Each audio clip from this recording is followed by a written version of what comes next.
Hello learners, कैसे हो आप सब। मैं हूं डॉक्टर नवीन कुमार, आपका फिजिक्स एजुकेटर। और आप हमारे साथ एनसीईआरटी क्लास 11 पार्ट 1 के डिस्कशन सीरीज में शामिल हो चुके हैं। और इसमें हम क्वेश्चन आंसर डिस्कस करेंगे, एक एक क्वेश्चन डिस्कस करेंगे और आपके साथ शेयर करेंगे एक एक क्वेश्चन को। देखते हैं क्या होता है।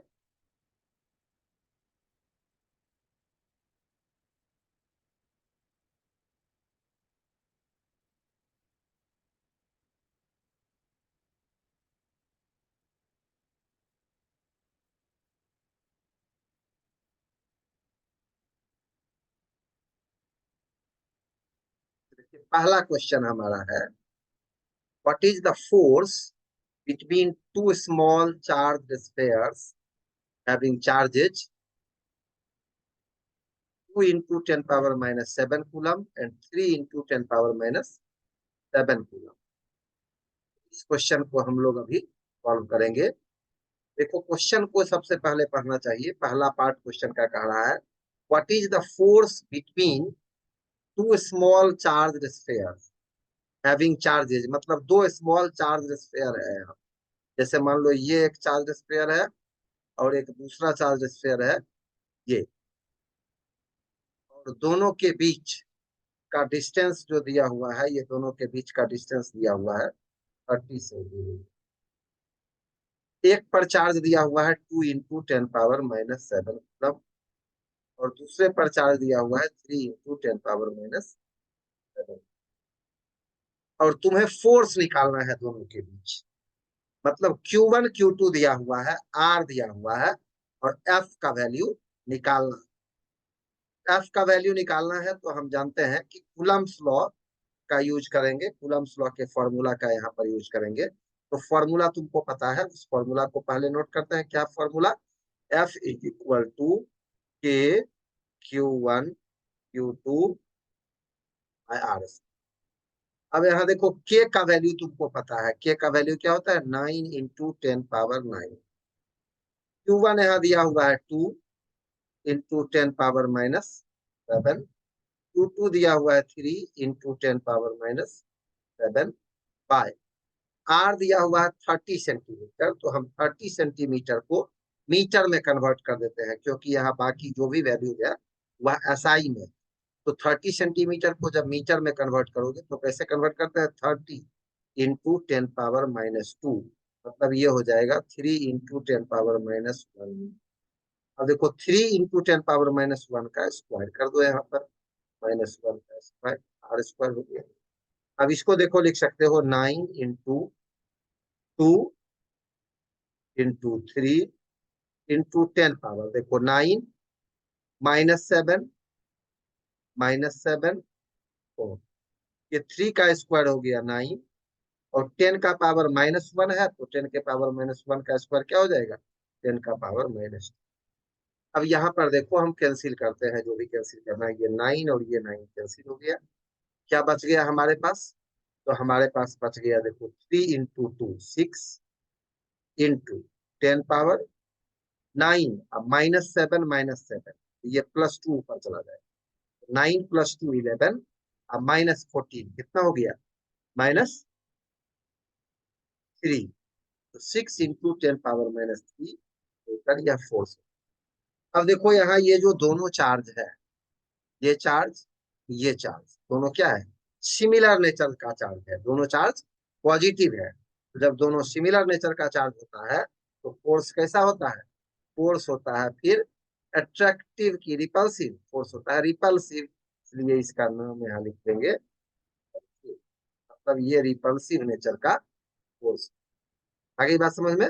चलो, बहुत अच्छा। दूसरा क्वेश्चन हम लोग, दूसरा क्वेश्चन जो है 1.2 का, यह है, the electrostatic force on a small sphere of charge 0.4 microcoulomb due to another small sphere of charge -0.8 microcoulomb in air is 0.2। कहने का मतलब यह है कि इसमें गिवन क्या क्या है। इसमें गिवन दिया हुआ है, पहले गिवन दिया हुआ है, देखो, Q1 कितना दिया हुआ है 0.4 माइक्रोकूलम।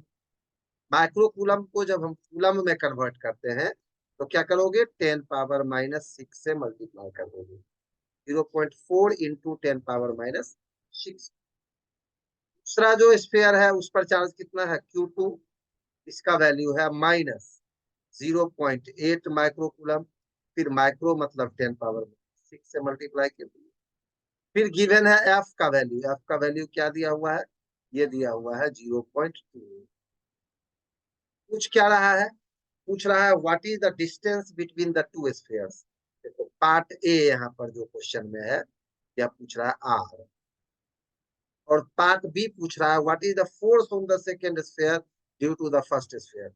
ये क्या है, force on the first sphere due to the second sphere. फिर पूछ रहा है force on the second sphere due to the first sphere. देखो हम पहले ये इसी पार्ट को सॉल्व कर देते हैं। सेकंड पार्ट को पता है, थ्योरी क्लास में बताया जा चुका है कि इलेक्ट्रोस्टैटिक फोर्स जो होता है, इलेक्ट्रिक फोर्स, वह कैसा होता है, एक्शन रिएक्शन पेयर होता है। तो इक्वल और अपोजिट फोर्स लगता है एक दूसरे पर। तो F12 का जितना वैल्यू है उतना ही वैल्यू F21 का हो गया, मतलब इसका भी वैल्यू हो गया 0। अब हम क्या करेंगे, हम जो है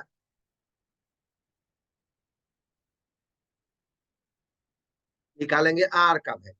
तो आर का वैल्यू निकालने के लिए एक फॉर्मूला होता है। क्या फॉर्मूला होता है, F is equal to K Q1 Q2 bye are.